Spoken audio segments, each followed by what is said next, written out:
भगवान महापति श्री गणेश जी महाराज, जो हमारे आध्यात्मिक, आधिभौतिक और आधिदेविक तीनों स्वरूपों में प्रकट हैं। भगवान शिव जो एक परम आत्मा है और शक्ति, इन दोनों से यह तत्व प्रकट हुआ। सबसे पहला तत्व जो प्रकट हुआ वो आकाश तत्व है। और ब्रह्म में जो नाम है तस्य वाचकः प्रणवः, ये पतंजलि ने योग दर्शन में कहा। और वही ओंकार, वही प्रणव जो है वो भगवान महागणपति गणेश हैं। आप देखिए, ओम जिस प्रकार लिखा होता है, भगवान गणेश का वही स्वरूप है। और वही इस सृष्टि का सबसे पहला तत्व भी है, इसीलिए वो ईश हैं सभी गणों के। पहला तत्व है, पहली साउंड है।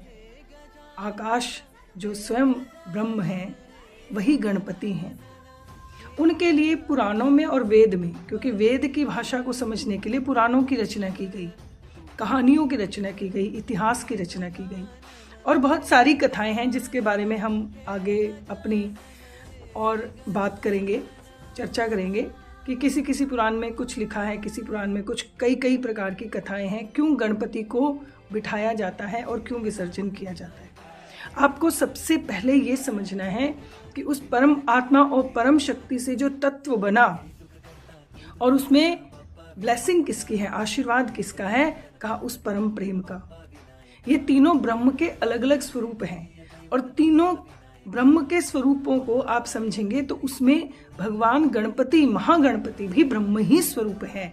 एक ही ब्रह्म अलग अलग तत्वों में प्रकट हो रहा है। आप इसको जब जान जाएंगे, समझ जाएंगे, तो आपके मन में कहीं दुविधा नहीं रहेगी।